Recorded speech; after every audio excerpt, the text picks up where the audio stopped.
আসসালামু আলাইকুম ওয়া রাহমাতুল্লাহি ওয়া বারাকাতুহু। ইন্নাল হামদালিল্লাহ নাহমাদুহু ওয়া নুসাল্লি আলা রাসূলিহিল কারীম আম্মা বা'দ। আলহামদুলিল্লাহ, প্রশংসা মাত্র সেই মহান রব্বুল আলামিনের নিমিত্তে, যে মহান রব্বুল আলামিনকে আমরা এক আল্লাহ বলে জানি, এক আল্লাহ বলে মানি এবং সেই এক আল্লাহর ইবাদত করি, ঠিক কিনা? সেই আল্লাহর প্রশংসা বলে আলহামদুলিল্লাহ। যদিও তার হাবিব আখিরি জামানার নবী, যে নবীর আদর্শ যদি কোনো মানুষ নিজের চরিত্রের ভূষণ মনে করে, তাহলে সেই মানুষটি কিয়ামতের কঠিন দিনে তার সুপারিশ লাভ করে অনাবিল শান্তির স্থান জান্নাতে যেতে পারবে ইনশাআল্লাহ। সেই নবীর প্রতি সংক্ষিপ্ত দরুদ, আল্লাহুম্মা সাল্লি আলাইহি আল্লাহুম্মা বারিক আলাইহি। সম্মানিত আজকের অনুষ্ঠানের এই বাইতুল আকসা জামে মসজিদের সম্মানিত সভাপতি, মেহমান বৃন্দ এবং এই মসজিদের সম্মানিত ইমাম সাহেব সহ ইসলামকে ভালোবাসি এরকম কিছু প্রিয় ভাইয়েরা, দেখুন স্বল্প সময়ে আলোচনা। আল্লাহ রাব্বুল আলামিন মহাগ্রন্থ আল কোরআন সূরাতুজ জারিয়াত 56 নং আয়াতে আল্লাহ ইরশাদ করেন, ওমা খলাকুতুল জিন্না ওয়াল ইনসা ইল্লা লিয়াবুদুন। অনেকে আয়াতটি জানি, এর অর্থ কি? এর অর্থ হচ্ছে আল্লাহ বলছেন, আমি জিন জাতিকে এবং মানব জাতিকে এমনি এমনি সৃষ্টি করিনি, সৃষ্টি করেছে আমার একটা লক্ষ্য রয়েছে। লক্ষ্য কি? বান্দারা আমার ইবাদত করবে। বলি সুবহানাল্লাহ। তাহলে বান্দারা আমার ইবাদত করবে, তাহলে ইবাদত করতে হলে কার করতে হবে? আল্লাহর করতে হবে। এখন আল্লাহ তো ইবাদত করতে বলেন, কিভাবে ইবাদত করব? আমি কিভাবে সালাত আদায় করব? সমস্ত কিছু হাদিসে আল্লাহ নবী সাল্লাল্লাহু আলাইহি ওয়াসাল্লামের মুখের বাণী থেকে যেগুলো সঠিক, সেগুলো ওইভাবে আমরা পালন করতে পারি, তাহলে আল্লাহ নবী সাল্লাল্লাহু আলাইহি ওয়াসাল্লামের সুপারিশ নিয়ে আমরা অনাবিল শান্তির স্থান জান্নাতে প্রবেশ করতে পারবো ইনশাআল্লাহ। তাহলে দেখুন, ইবাদত করতে হবে কার? আল্লাহ। ইমাম ইবনে তাইমিয়া রাহমাতুল্লাহ আলাইহি বলেন, ইবাদত কাকে বলে? আমাদের প্রত্যেকটা জিনিস ভালো করে একটু বুঝতে হবে। ইবাদত কিসको कहती है? इबादत का माना क्या? इबादत काके बोले? अल इबादत हुआ इस्म जामिع لكل ما يحب الله ويرضى من الاقوال والافعال والاعمال الظاهره والباطنه। ইমাম ইবনে তাইমিয়া রাহিমাহুল্লাহ আলাইহি বলেন, ইবাদত কি জিনিস? ইবাদত হচ্ছে এমন একটা সমষ্টি ইসমের, জিনিসের, বিশেষের নাম, যার মাধ্যমে মানুষ যে কথাগুলো বলে, এই কথাগুলো যেন আল্লাহ রাব্বুল আলামিন সন্তুষ্টির জন্য হয়ে থাকে। বলি সুবহানাল্লাহ। আপনি হঠাৎ করে একটা ফাউল কথা বলে ফেললেন, দেখতে হবে যে এই কথার মধ্যে মিনাল আকওয়াল, কওলের বহুবচন আকওয়াল, মানে যত ধরনের কথা বের হবে, এই কথাগুলো যেন আল্লাহ রাব্বুল আলামিনের সন্তুষ্টির মধ্যে হয়, তাহলে এই কথাটি হবে ইবাদত। বলি সুবহানাল্লাহ। তাহলে মানুষ কথার মধ্যে ইবাদত করতে পারে কিনা? ওয়ালা আফআলি, ফি'লের বহুবচন আফআল, ফেল ক্রিয়া আর সমস্ত কার্যাদিকে আরবিতে বলা হয় আফআল। যত ধরনের মানুষের কাজ রয়েছে, এই কাজগুলো যদি আল্লাহ রাব্বুল আলামিনের সন্তুষ্টি করার নিমিত্তে হয়ে থাকে, তাহলে কিন্তু এই কাজটি হবে ইবাদত।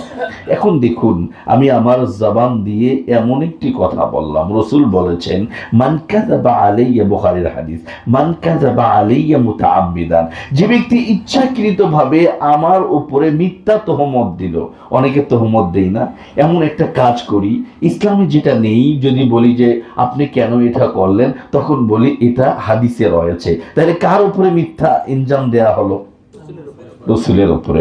যদি আমি ঠেলা গাড়ি চালক হই, তারপরে আমার উপর গুনাহ হবে।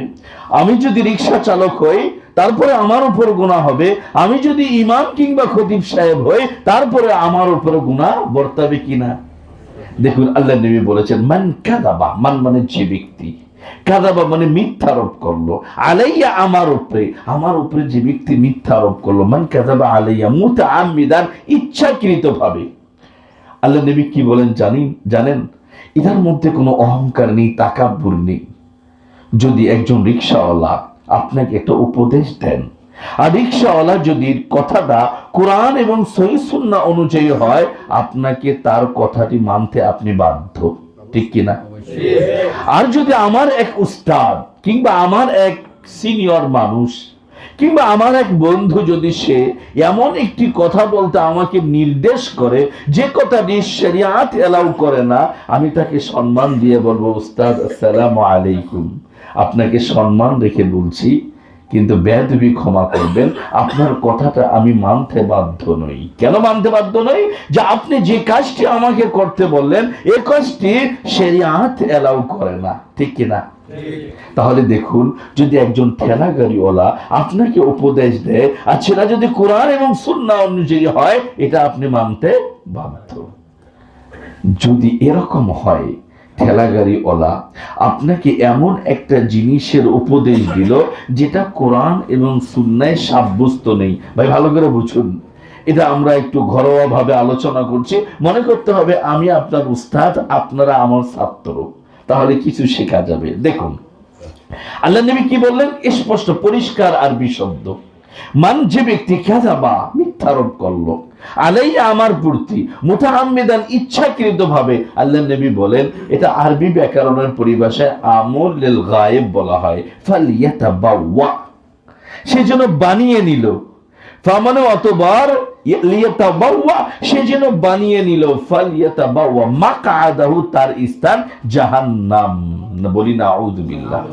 তাহলে আমি যদি আমার চাকরিকে টিকানোর জন্য, আমি যদি সম্মানের সম্মানিত ব্যক্তি হওয়ার জন্য, আমি কোনো মানুষের আদর পাওয়ার জন্য, কোনো মানুষের কাছ থেকে সম্মান পাওয়ার জন্য, আমি আমার চাকরিকে টিকানোর জন্য বৈষয়িক বিষয়ে আমি যদি নিজেকে এমন ভাবে উজাড় করে দেই যেটা শরিয়াত সমর্থন করে না, আমি যদি এভাবে মানুষদেরকে বলি যেটা ইসলাম বলেনি, যদি এরকম মিথ্যারোপ করে মানুষদেরকে ইসলামের লিবাস পরে মানুষদেরকে আমার দিকে ধাবমান করি, আর যদি এটা আল্লাহর নবী বলে না থাকেন, তাহলে সে যদি আমার উস্তাদ হয়, তার ঠিকানা কোথায়? জাহান্নাম। কাজে দুনিয়াবি মোহে পড়ে আমি নিজেকে বলি, আল্লাহ যেন আমাকে দুনিয়াবি মোহে পড়ে এরকম কোন মানুষের সন্তুষ্ট নেওয়ার নিমিত্তে আমি যেন এমন কোন বাজে কথা না বলি, আমার মুখ দিয়ে যেন এমন কোন কথা না বের হয় যেটা আল্লাহর রাসূল বলেনি। আল্লাহর নবী ইমাম ইবনে তাইমিয়া রাহিমাহুল্লাহ আলাইহি বলেন, আল ইবাদাতু হুয়া ইসমুন জামিউন লিকুল্লি মা ইউহিব্বুল্লাহু ওয়া ইয়ারদা, যে এমন কিছু কাজ আপনাকে করতে হবে যেগুলোর মাধ্যমে আল্লাহ ভালোবাসবেন আপনাকে এবং আল্লাহ সন্তুষ্ট হবেন, সেটা হচ্ছে মিনাল আকওয়ালি, যত ধরনের কথা হোক, এটা যেন কোনো কর্মে শরিয়াত বিবর্জিত কথা না হয়। তাহলে এটাকে আরবিতে কি বলা হয়? ইবাদত। বুঝতে পেরেছেন ভাই? এটাকে বলা হয় ইবাদত। ওয়াল আফআলি, আপনার যত ধরনের কাজ রয়েছে সেটা আফআলি যাহিরাতে প্রকাশ্য হোক, ওয়াল বাতিনাতে গোপন হোক।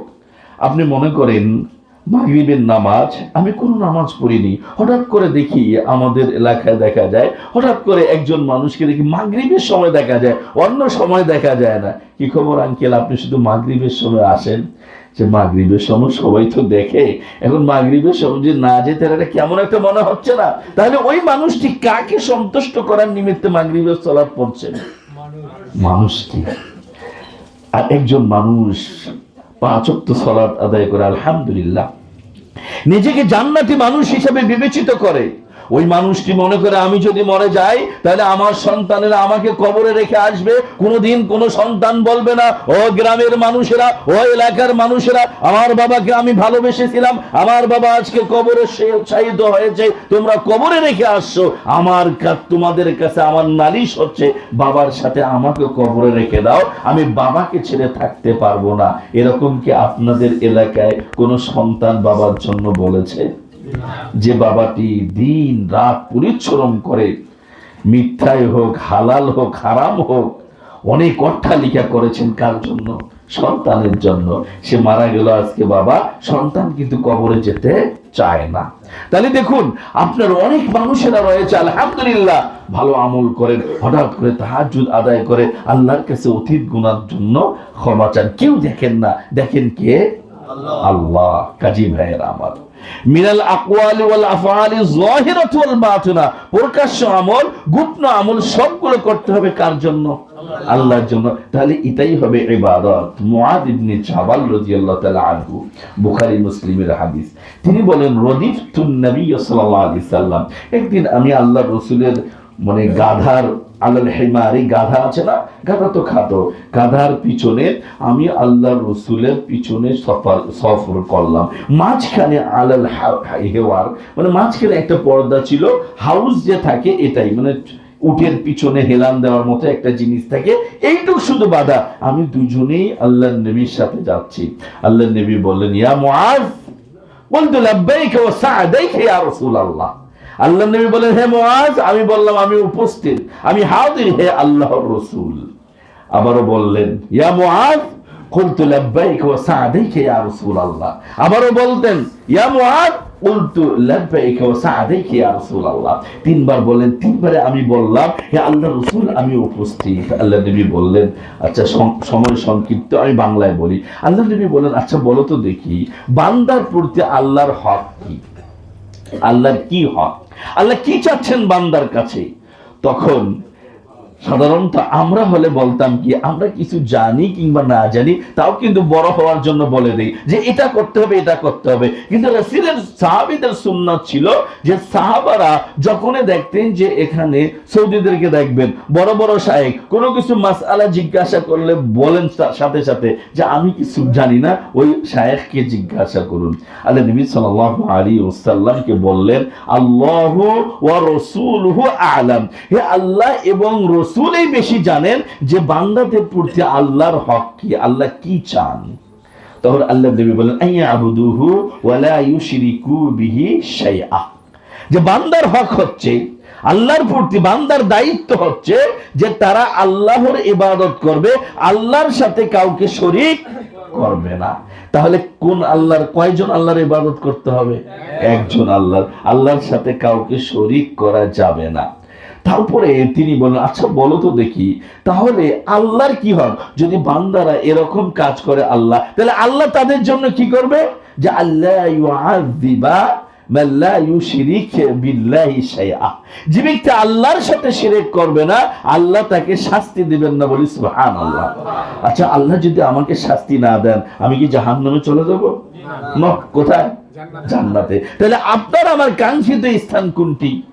জান্নাত। ভাইয়েরা আমার, এ কারণে আল্লাহ রাব্বুল আলামিন বলেছেন, আমি জিন জাতিকে সৃষ্টি করেছি, আমি মানব জাতিকে সৃষ্টি করেছি, তারা কার ইবাদত করবে? শুধুমাত্র আমার ইবাদত করবে।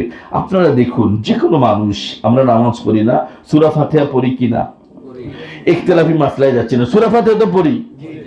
এখন সূরা ফাতিহার মধ্যে আমরা বলি না আল্লাহকে ইয়াকা না'বুদু, কি বলি? আল্লাহ শুধু আমরা তোমারই ইবাদত করি। কি বললাম আমরা? দেখুন, মিথ্যা কথা বলা কিন্তু যাবে না। আল্লাহকে কি বলছে আমি? যে আল্লাহ তোমারই ইবাদত করি। ওয়া ইয়াকা নাস্তাঈন, আল্লাহ তোমারই কাছে সাহায্য প্রার্থনা করি। তাহলে আমি আল্লাহকে কি বললাম? শুধু তোমারই ইবাদত করি। এখন যদি ওই মানুষটি কোনো সময়ে সেই বাইজিদ বুস্তামির মাঝারে যদি গিয়ে ওই কচ্ছপ গুলোকে বলে, বাবা এধার মে আও মুঝে কুছ দো, এই যে খাদ্য দিলে, কাসিমের নিয়ম কিন্তু কাসিম ভেসে ওঠে, ওঠে না? কাসিম ভেসে উঠলে ওর বালুগুলো নিয়ে চোখের মধ্যে দিচ্ছে। কেন? যে বাইজিদ মুস্তামি মারা গিয়েছে, তার রূহ নাকি ওই কাসিম গুলোকে দিয়ে গিয়েছে। নাউযুবিল্লাহ। আচ্ছা মনে করলাম দিয়ে গেল, তাতে আমার সুবিধা কি? আচ্ছা দিয়ে গেল, বুঝলাম যে হ্যাঁ মরে গিয়েছে, তার আত্মাটা কাসিমকে দিয়ে গিয়েছে, তাতে আমার কি সুবিধা? আমার অসুবিধা? আমার কি সুবিধা? এই কাসিমকে, বাইজিদ বুস্তামিকে আমার গুনাহগুলো ক্ষমা করে দিতে পারতেন। উনি ভালো মানুষ ছিলেন, দোয়া করি আল্লাহ জান্নাত নসিব করুক। তিনি কি আমাকে জান্নাতে নিয়ে যেতে পারতেন আমার আমল যদি খারাপ হয়ে যেত? এরপরে ভেতরে গিয়ে দেখলাম নাউযুবিল্লাহ মানুষেরা বাইজিদ বুস্তামির মাজারকে সিজদা দিচ্ছেন। তাহলে ওই মানুষটি যদি নামাজ পড়ে, কেউ যদি আমাকে বলে ওই মানুষটি নামাজ পড়ে, তাহলে আমি বলবো আপনি মিথ্যুক, না হলে ওই মানুষটি মিথ্যুক। আমি নুরুল আলম কোশ্চিনকালে বিশ্বাস করতে পারি না যে ব্যক্তি নামাজ পড়ে গায়রুল্লাহর ইবাদত করে, যে ব্যক্তি নামাজ পড়ে মাজারে সিজদা দেয়, আমি নুরুল আলম কোশ্চিনকালে আল্লাহর কসম করে বলছি আমি বিশ্বাস করতে পারি না ওই মানুষটি নামাজি। কারণ ওই মানুষটি যখন নামাজ পড়েছে আল্লাহকে বলেছে আল্লাহ আমি তোমারই ইবাদত করি, পরক্ষণে গিয়ে মাজারের মধ্যে বাবাকে বলেছে বাবা অনেক দূর থেকে আমি তোমার কাছে এসেছি, আমাকে কিছু দিয়ে দাও। কার কাছে সাহায্য প্রার্থনা করতে হয়? আল্লাহর কাছে। তাহলে এই মানুষটি মিথ্যা বললেন কাকে? আল্লাহকে। আল্লাহকে মিথ্যা বললেন। তাহলে বোঝা যাচ্ছে যে মানুষের যাবতীয় ইবাদত কার জন্য করতে হবে? আল্লাহর জন্য। তাহলে নামাজের মধ্যে যদি আমি ইয়াকা না'বুদু ওয়া ইয়াকা নাস্তাঈন বলি, আর যদি দুনিয়াতে গিয়ে আমি যদি এরকম কোন মাজারের কিংবা কোন মানুষকে ফলো করি, তাহলে কিন্তু এটা কোশ্চিন কালেও বুঝে নিতে হবে আপনার ইবাদত কবুল হবে না। আচ্ছা, যদি আপনি ইবাদত সত্যিকার আপনার ইবাদত কবুল নাই হয়, তাহলে কি কিয়ামতের কঠিন দিনে রাসূল আপনাকে সুপারিশ করবেন? আচ্ছা দেখুন, কিয়ামতের দিন একজন মানুষ, শুধু একজন ব্যক্তি কিয়ামতের কঠিন দিন মাকামে মাহমুদে সিজদায় পড়ে থাকবেন। তখন আল্লাহ কি বলবেন জানেন? ইরফা, উঠাও, রাসাকা, তোমার মাথা, কিংবা ইরফা, উঠান, রাসাকা, আপনার মাথা, ইয়া মুহাম্মদ সাল্লাল্লাহু আলাইহি সাল্লাম কি বলেছেন? হে রাসূল আপনি আপনার মাথা উত্তোলন করুন, সাল, আপনি চান তো আজকে আপনাকে দেয়া হবে। তাহলে কিয়ামতের কঠিন দিনে সুপারিশ করবেন কে? আল্লাহ রাসূল। এই কারণে আল্লাহ রাসূলকে বলেছেন উঠাও আপনার মাথা। আমি মাঝে মাঝে এই কথাটা বলি, আমি নিজে ব্যক্তিগতভাবে এটা বলি, আল্লাহ যদি ইরফা রাসাকে ইয়া মুহাম্মদ শব্দটি না বলতেন, তাহলে হয়তোবা যারা যে পীরের মুরিদ তারা বলতাম যে ওই যে আল্লাহ বলছেন মাথা উঠাও, তোমরা জানো কার মাথা? সেটা হচ্ছে আমার পীরের মাথা, বলতো না? আমার এটা মানে আন্দাজ। কারণ আল্লাহ যদি মুহাম্মদ সাল্লাল্লাহু আলাইহি ওয়াসাল্লামের নাম না বলতেন, যে কোনো পীরের, যে কোনো পীর হোক, আমি কাউরে নাম বলছি না, যে কোনো পীরের মুরিদরা বলছেন যে আচ্ছা আপনি এভাবে জিকির করেন কেন, চিৎকার করে লাপালাপি করে কেন করেন? যে আমরা মুরিদ হয়েছি এই নিয়তে যে তারা যা কিছু বলবে তার একটু ডান বাম দিকে করব না। তাহলে কার উপরে মুরিদ হয়েছেন? মানুষ নাকি রাসূল? অর্থাৎ রাসূল তো মানুষ, কিন্তু আল্লাহর দেয়া বিধান অনুযায়ী ওহী বিধান, তার উপর কি ওহী প্রেরিত হয়েছে? তাহলে মুরিদ যখন হয় তাদের সূত্র এটাই থাকে, শর্ত থাকে যে আমি যেটা করব এর ডানও যাওয়া যাবে না, বামও যাওয়া যাবে না। এই কারণে তাদের অনেকগুলো কাজ যেটা আল্লাহর নবী বলেননি বলেন, তারপরে করেন কেন? ওই যে ওয়াদায় আবদ্ধ হয়েছেন। কিন্তু আল্লাহ রাব্বুল আলামিন এই জিনিসটা তিনি রাখলেন না। আল্লাহর নবী বললেন কি ইরফা, আল্লাহ কি বললেন? ইরফা, উঠাও, রাসাকা, আপনার মাথা, উঠান আপনার মাথা, ইয়া মুহাম্মদ সাল্লাল্লাহু আলাইহি সাল্লাম। আর কোন পীরের মুরিদরা বলতে পারবে কিয়ামতের কঠিন দিনে সুপারিশ করবে আমার পীর সাহেব? বলতে পারবে না। আল্লাহ রাসূলের নাম বলেছেন, এরপরে রাসূলকে বলবেন চাও দেয়া হবে, যা চান।